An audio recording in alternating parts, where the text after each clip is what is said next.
世界重逢100年未有之大变局。当努尔哈赤建立后金，发表七大恨宣言，并对明朝起兵时，一定会在心里默念：我就是那个变局。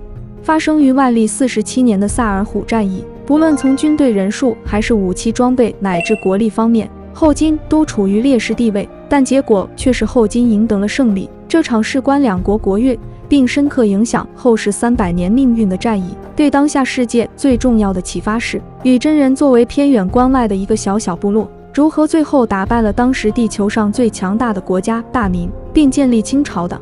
努尔哈赤曾经是大明最忠诚的一条狗，辽东因为有他的驻守，大明边境线30年无战事。他的故事虽然不像勾践那样隐忍曲折，也没有那么忍辱负重，但这段经历却赋予了努尔哈赤一笔宝贵的精神财富。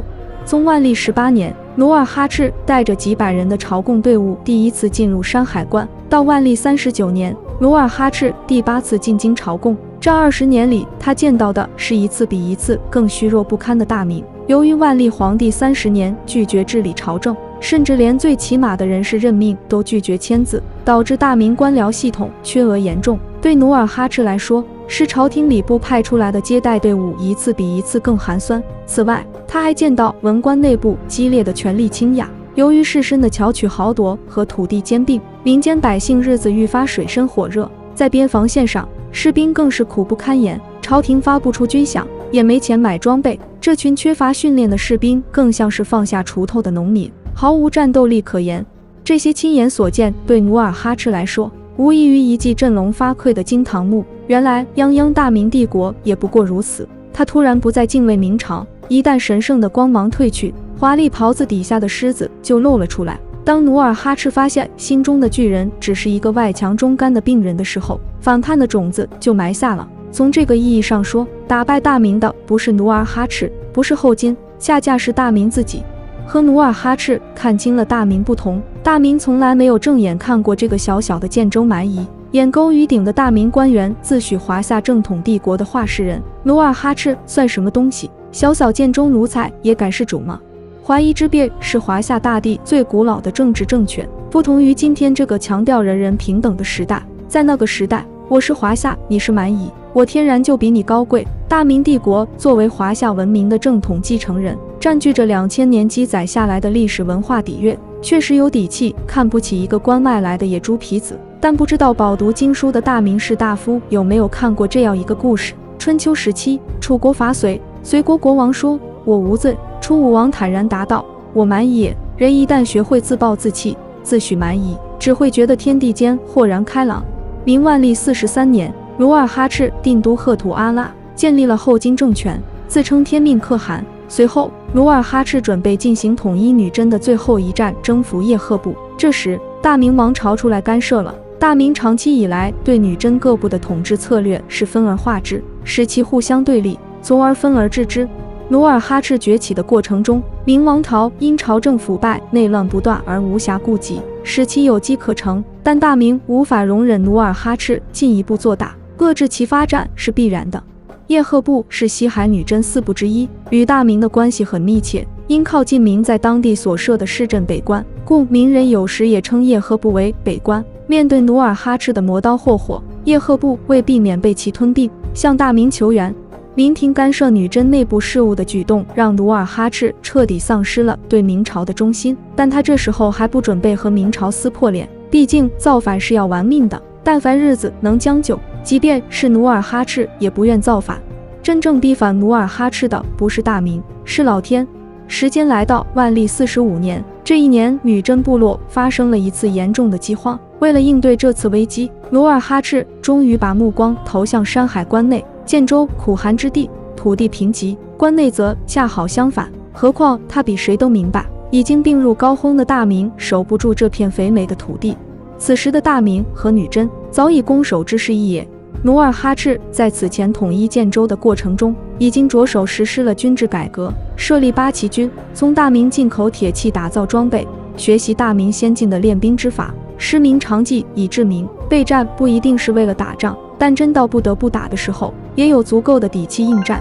天命3年4月13日，努尔哈赤以7大恨誓师伐明，15日发兵辽东重镇抚顺，当时的抚顺守军仅有1000余人。后金八旗侵取抚顺，守将李永芳出降，接着八旗军又取东周、马根丹等宝台500余，劫掠人畜30万。21日，击败辽东总兵官张承业，副将坡廷乡支援军100余人，三江、游击及千总、把总等军官50余人，获马匹9000匹，甲7000余副。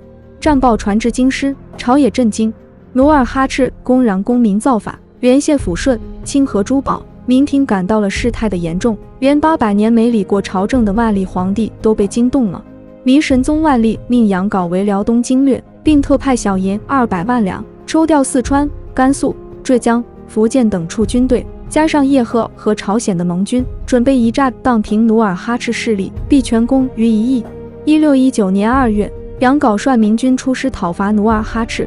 这个新任辽东经略杨镐是个文官，并不熟悉军事，而且贪生怕死。当年抗倭援朝时曾临阵脱逃，致使近万忠勇士卒惨死于武士刀下，他因而丢官在家，闲了20多年。这次启用他，实在是一大败笔。杨镐一出兵就犯了兵家大忌，明军虽兵多，但战斗力不如后金军，当然要集中兵力作战。如今分成4路，每一路对后金军都形不成优势，非常容易被各个击破。杨镐身为军队主帅，却留在远离前线的沈阳，根本无法及时统一指挥全军，这样的部署已埋下了兵败的种子。不过明军众将中倒是有几个能征善战的。总兵杜松作战非常勇猛，上阵时喜欢赤膊，身上刀疤剑疮无数。总兵刘听被后世称为晚明第一猛将，曾打过缅甸和日本兵，平过四川洋阴叛乱，身经大小数百战。